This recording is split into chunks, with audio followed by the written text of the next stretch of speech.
Hey everyone, welcome to the Minerva podcast. It is a rather common view that what is immoral today will be just as immoral in the future. Philosophers such as Hegel or Marx see this very differently though. David Marjoribanks' research focuses on the theories of ideology and the implications for morality in Marx and post-Marxism. He thinks that ethical norms are not transcendent but are already there, embodied within our social practice. Critique, he thinks, is the holding to account of practice to its professed ideals. Some people think that morality is a set of rules or duties which have always been true and will always be true. Hegel, Feuerbach and Marx disagree with this. Let's start with Hegel. Why does he think that morality is not at all something fixed? Well, Hegel sees ethical values as social and historical products. He sees the history of philosophy as being at the core of philosophy. We can't understand philosophy without looking at the history. And he thinks there are no permanent single moral questions or answers for that matter. Morality is not a matter of abstract principles, but of forms of what he calls Sittlichkeit, which translates as ethical life. Sitte meaning custom, literally. So the ethical norms are embodied concretely in social and historical forms of practice and institutions. To understand this more fully, it might be helpful to understand how Hegel sees reason. Reason we often think of as some kind of universal human faculty where we can just access some ahistorical truth outside of forms of practice. That's how a lot of Enlightenment philosophy sees it. Hegel disagrees. Hegel sees reason as in the world. So it's not a transcendent force outside of history, outside of society, outside of practice, but it's rather something embodied within human action, within practice, therefore within specific forms of society. So Hegel uses the term Geist, which translates roughly as spirit, to denote a kind of collective consciousness embodied in society and its forms of practice. Geist is a kind of creative activity, a creative energy which strives to become self-conscious of itself as spirit. And history, Hegel thinks, is the coming to self-consciousness of this spirit. It's a kind of intersubjective, collective consciousness, a bit like the way we talk about the spirit of a nation, for example. It's something which isn't individual, it's not particular to an individual, but is rather shared, intersubjective and collective. A kind of living soul of the world, or at least of the particular society in question. Hegel sees reason, therefore, as a spirit, as embodied in the world, in forms of practice. So, therefore, the products of reason, things we think about, are therefore also part of the social and historical world, and not apart from it. And I suppose this alone should make us critical of the morality that we have today, if it's really just a product of society. Exactly, and as we get on to Marx, we'll see exactly why this insight should lead us to be critical, not just of forms of morality, but also of the society that give rise to it. And we'll see this when we turn to Feuerbach and particularly Marx. Okay, let's turn to Feuerbach. He comes along and takes over Hegel's idea of alienation. For Hegel, that was an alienation from the spirit. Feuerbach focuses much more on humans themselves. What kind of alienation is he concerned with? Yes, Feuerbach comes to this idea of alienation which Marx really takes forward. For Feuerbach, alienation is primarily a matter of religious consciousness, whereas Hegel had seen alienation as just a necessary part in the self-development, the self-realization of spirit, just a necessary stage in history. Feuerbach sees it as something rather more negative. Alienation for Feuerbach is the misrecognition of our own essence, of our own human qualities and powers as something alien, something literally external to us, experienced as something separate from us and not our own. So for Feuerbach, we misunderstand our own essence. We externalize it and project it as something alien above us. So we literally bow down before our own creations. And religion is the paradigm here. So for Feuerbach, the human essence is inverted, alienated, and projected as something other than human, something inhuman, something supernatural. Feuerbach writes that God is the highest subjectivity of man abstracted from himself. He says religion is the disuniting of man from himself. He sets God before him as the antithesis of himself. But actually, God isn't something separate from himself. God is just our own powers, our own qualities, which we don't realize are our own. And this is the essence of alienation for Feuerbach, this misrecognition of what our own powers, misunderstood and projected as supernatural. So Feuerbach was a humanist who sought to kind of recover this human essence. If only we could understand that these supernatural qualities aren't supernatural at all, but are actually our own products, which we're bowing down before. If only we could understand that God didn't make man, rather man made God, then we could recover our true selves and be free of this alienation. Okay, so Feuerbach says that what is true of God is actually true of ourselves, and then Marx combines this view with Hegel to come up with his own theory of morality. Yes, or at least his own approach to morality. I'm not sure we can call it a theory. But certainly Marx combines the Hegelian insight that ethical values are embodied, they're social and historical products, they're concrete, they're not some kind of transhistorical concepts outside of history. He combines this with Feuerbach's idea of alienation, but with a particular twist. Whereas Feuerbach only sees alienation and religious alienation as something, a kind of mistake of human consciousness, Marx traces it to what he sees as its material basis. So Marx thinks that what he calls false consciousness, this idea of bowing down before our own creations and worshipping our own nature as something external, he thinks this has a causal story here. He thinks that this alienation has its roots in a particular form of society.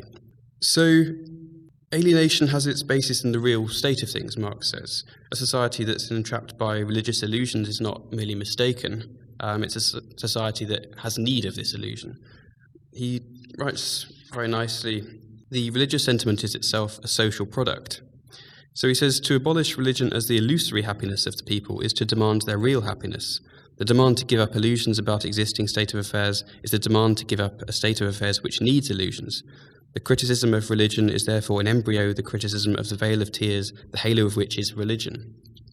So overcoming alienation can't just be a matter of changing consciousness, thinking correctly.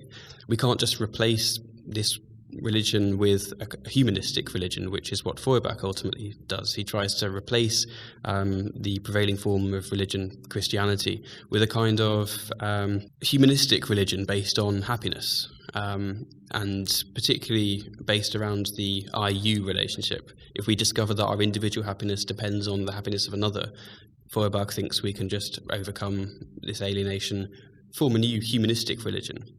Marx says this is not possible because the inversion, the mistaking of our own essences and qualities as something supernatural, has a real basis, a material basis, in the way that society is organized, in the prevailing forms of practice. So if this religious self-alienation has a material basis, we can't just give it up without actually understanding the society. So it turns the attention of philosophy not to consciousness, but to the way the world is. And Marx identifies several causes of this alienation. There's the division of labour, basically division of labour into classes. So some people work, some people don't work, Marx thinks. Some people own the means of production. Other people who don't own any means of production have to sell their labour in order to live, basically. Also, he identifies the production for the market economy as a source of alienation, because we no longer produce for each other as human beings. We produce in an inhuman way. We don't understand where our products go. We just produce for some people we never even meet. And there's a kind of mediation where we don't understand the human relation, because production is a human relation, but we experience it in an inhuman way.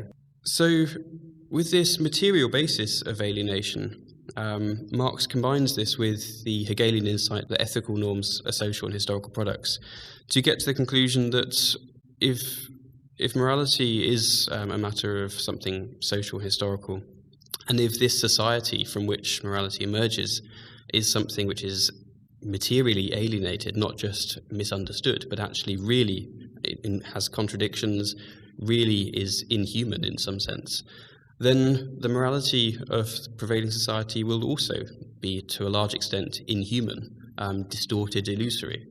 So Marx is suspicious of a lot of morality. Although Marx sees communism as clearly based in some kind of ethical norms, he's very suspicious of much moral talk. He often dismisses moral ideas. He says talk of morality and justice in particular is just ideological nonsense that has no relevance at all to the workers' interests and their struggle for communism, basically. So, putting Hegel with Feuerbach, Marx basically gets the conclusion that at least much of our morality is a matter of distortion and illusion.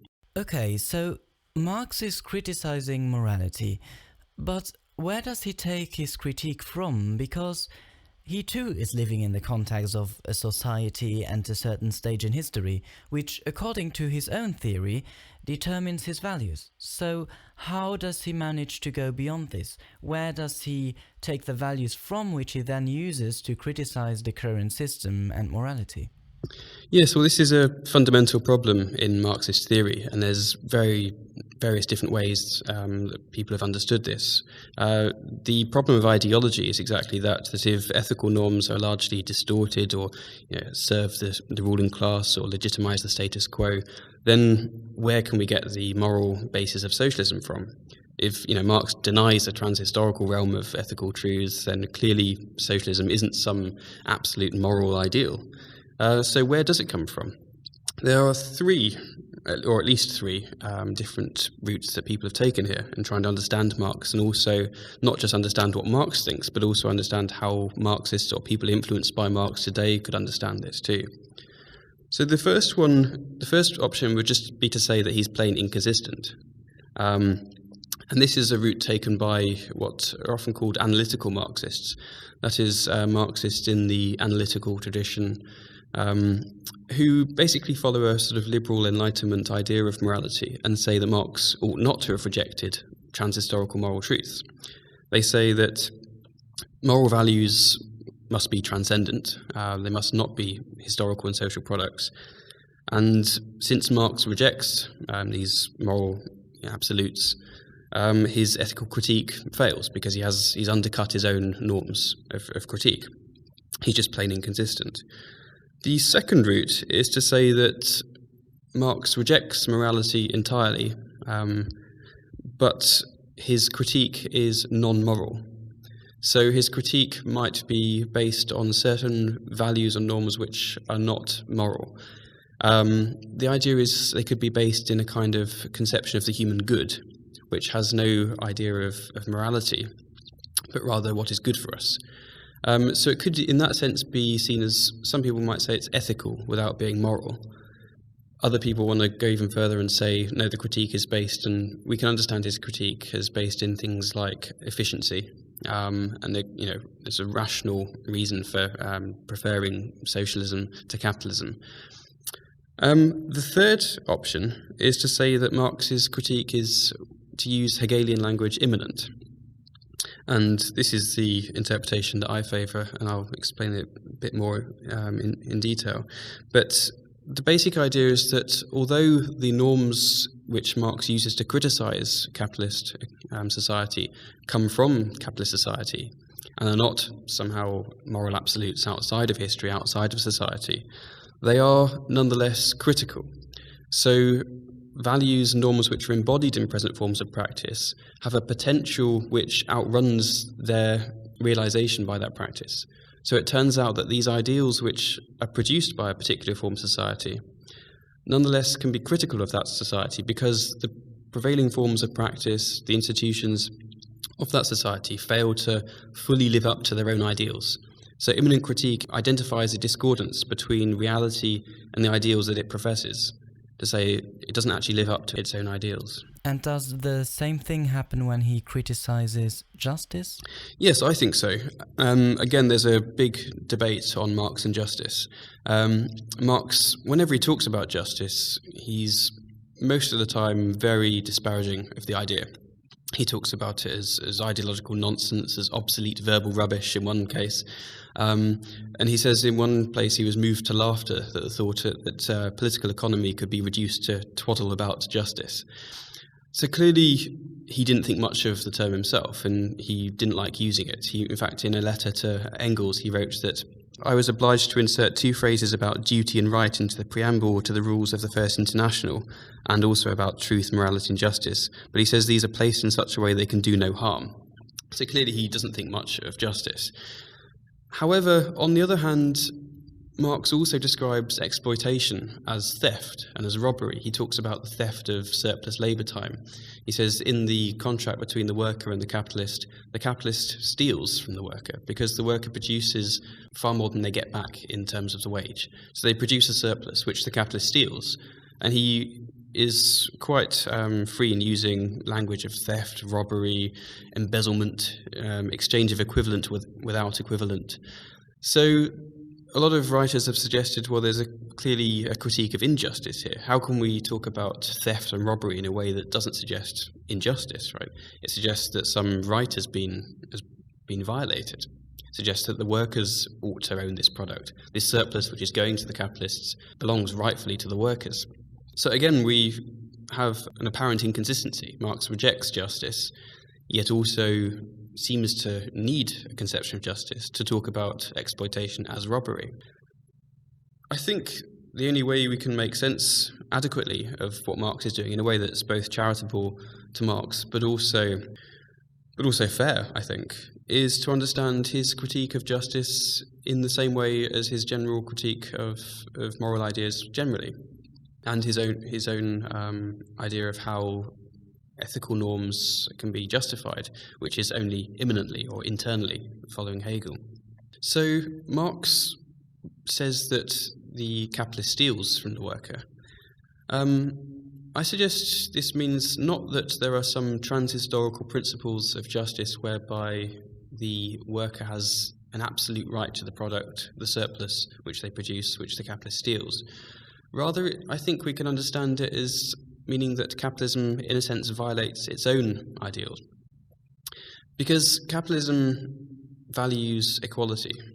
Marx says that on the surface, it seems that the deal between the capitalist and the worker satisfies this demand. Right? They exchange equivalent for equivalent. The worker exchanges their labour power in return for a wage. It all seems fine. He describes this quite nicely as, on the surface, the level of exchange. He says there alone rule freedom, Bentham, equality, and property. But when we penetrate this surface level, what looks to be a fair and equal exchange, we realise that the worker has nothing to sell but their labour. The capitalist has ownership of means of production. It's not an equal bargaining relationship. Therefore, the outcome is not an equal one, but one of forced labour. Marx says the labourer is forced to work for the capitalist, forced to produce this surplus, which then is taken away by force. So understanding justice in terms of immanent or an internal critique means we can hold, as I think Marx does, hold capitalism to account to its own ideals. So that on the surface, where it looks like an exchange that's equal turns out to be unequal. An exchange which looks to be free turns out to be forced.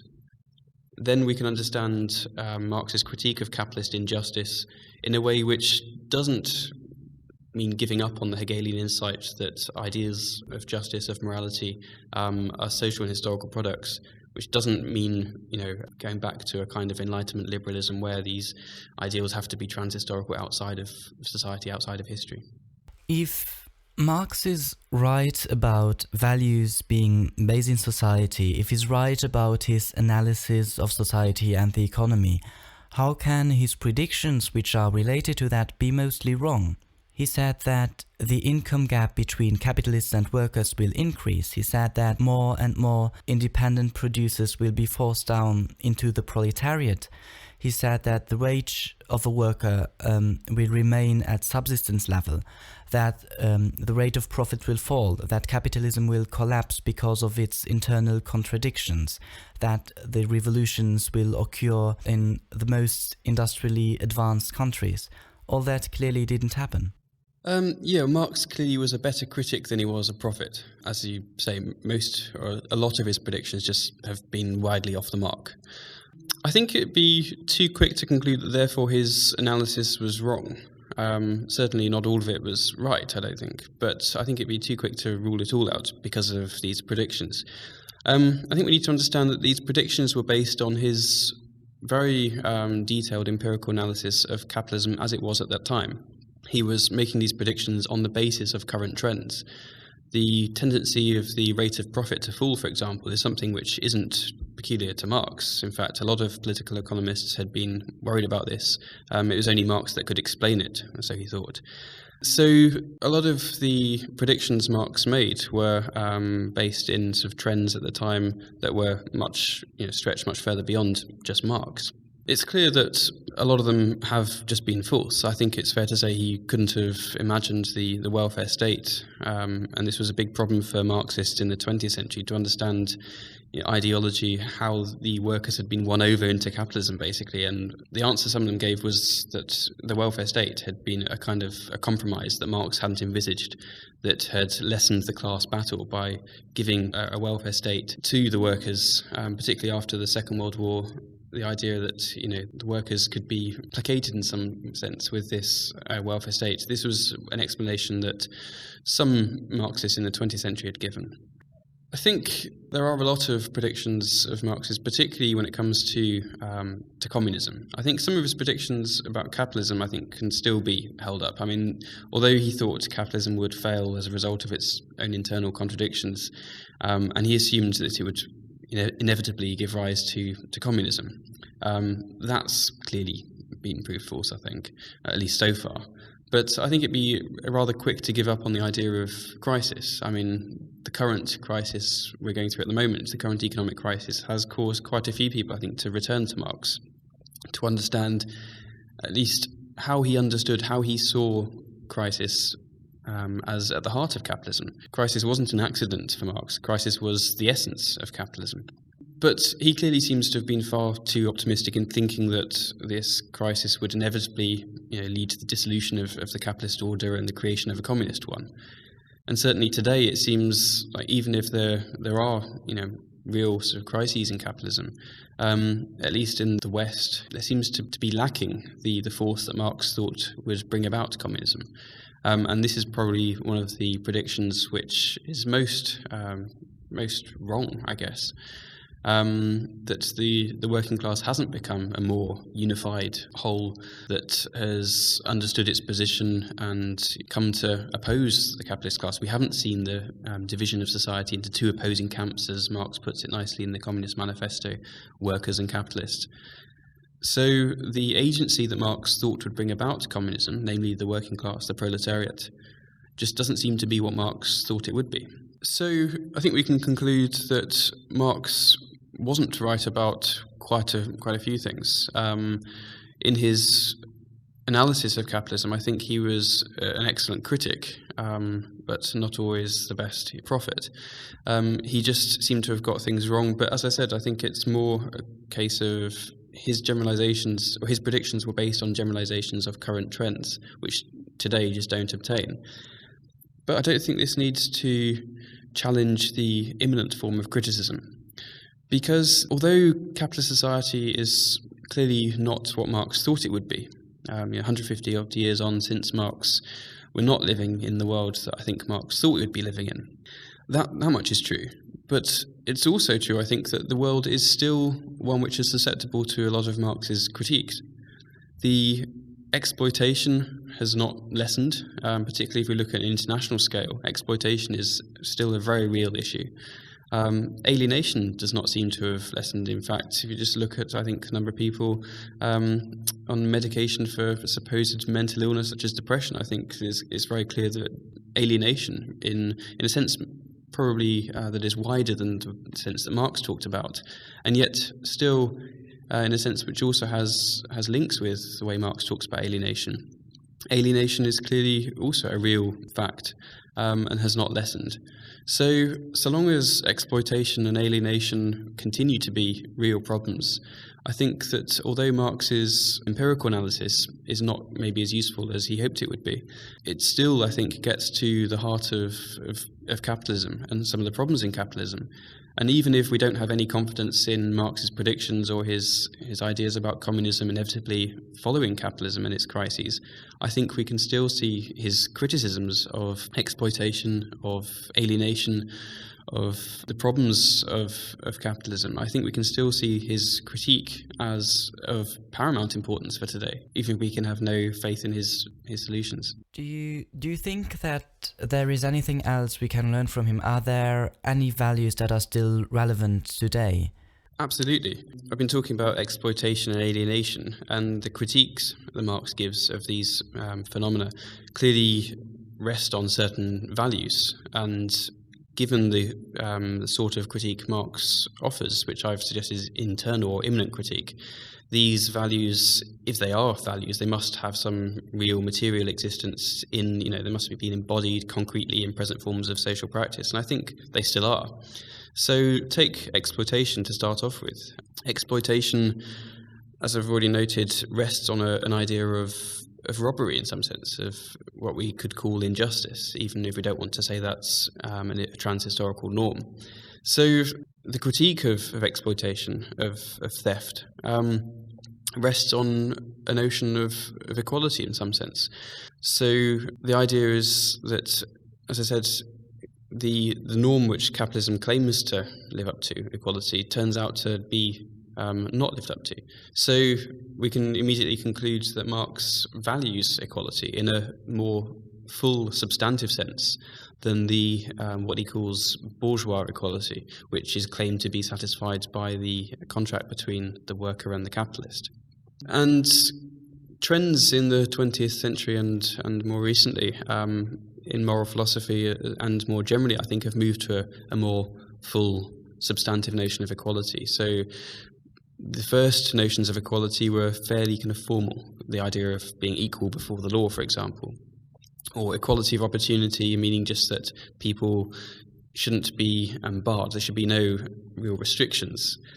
But I think a lot of people now have accepted that equality goes beyond this purely formal idea.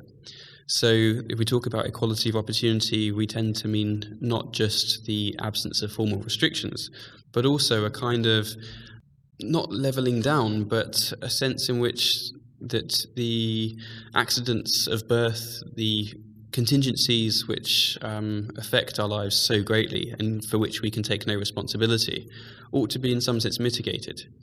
So that if someone's born disabled, for example, they ought to not have less life chances just because they happen to be disabled, which is nothing they've chosen.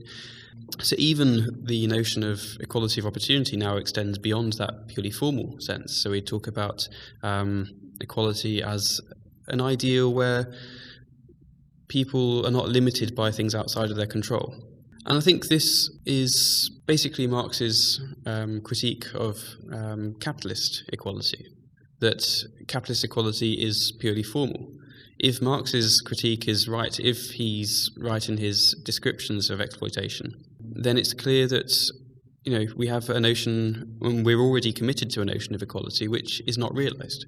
I think that's a fundamental value and norm which is still very much relevant today, and which I think calls for a rather different social arrangement. It may be not some of the sort of vague things Marx said about communism, and Marx was notoriously vague. Most of his writing was dedicated to capitalism rather than communism, but still I think there's a notion of equality which is important there. Also, alienation, the critique of alienation similarly rests on a value or norm which is, I think, still very relevant today, or several norms. The idea of alienation for Marx has several different dimensions. We're alienated from our products, so the worker produces something, but it's not theirs. They produce for someone else. They're forced through the need to survive to produce for someone else. We're also alienated from our productive activity, which for Marx is our essentially human capacity, our essentially human essence, basically. Our human essence is to be productive, creative beings. Animals, Marx says, produce, but they don't produce consciously. They're not creative. Also, we're alienated from each other, Marx thinks. We're alienated from community. So we have, again, here some values which I think are still very relevant. Community, for one thing. Also, the notion of production being human, being consciously and collectively controlled. Marx is basically committed to a notion of freedom, which is rather like the Kantian idea of autonomy. So Marx thinks before capitalism we were largely held hostage by the blind forces of nature. The advance of capitalism is it frees us from these blind forces of nature, but we're now also forced, we're now unfree in the sense that we're ruled by equally blind forces, but of our own creation. So in production for a market economy, production is not human because we don't see the result of our production. We don't produce for other human beings. We produce for an inhuman market. We're separated. The way money works furthers this separation. We see ourselves as producing things which have value in themselves rather than as part of a wider human relationship. So this value of freedom and autonomy, and the idea that we ought to be collectively, rationally, consciously controlling our own products rather than being ruled by them, is also, I think, an ethical value which is rooted in present practice, and also is still highly relevant for the critique of present practice, even if it might not be the rather romantic ideal of communism that Marx often talks about. It's ironic, we talk about equality, about freedom, that's so far from what we have seen in states that claimed to be communist. Absolutely. I think, whenever we talk about Marx, it's important to differentiate, to distinguish him from the various regimes that have, held his name and waved his banner. Marx clearly, I think, would have been appalled by the things that have been done in his name. Marx's values are very much, freedom, democracy as well. Marx was a democrat. So, when we talk about Marxism, it's important to distinguish the theoretical Marx, I suppose, from the actual existing Marxist states, or so-called Marxist states. As a democrat and as someone who valued freedom, it's clear, I think, that Marx would have never have supported so much of what's been done under his name. That said, I think it's a little bit too easy to just say that communism's an ethical norm and has nothing to do whatsoever with these so-called Marxist states. Although Marx clearly would not have supported them as someone who values democracy, freedom, I think it's very clear Marx wouldn't have supported the Soviet Union, China, etc., and all the other states around the world that have claimed to be Marxist. I think it's also a bit too easy for some Marxists to say, it's just got nothing to do with them at all. Because that risks, I think, the materialist approach that Marx has. That risks making communism a kind of moral absolute which stands outside of practice, which, as I've said before, is, I think, antithetical to Marx's approach. Marx follows Hegel in seeing these things as social and historical. So, on the one hand, these so-called Marxist states clearly did not embody the values that Marx had. On the other hand, it's too quick to just say they're nothing to do with it. Rather, I think Marxists or people who claim to be Marxists or follow Marx or inspired by Marx, I think need to study these societies more closely to understand how that transition happened. Because Marx is always clear that communism was supposed to be the real movement of things, not an ideal which is brought to bear on reality. So if what happened was so far from Marx's ideas, I think Marxists need to really study that and understand what happened.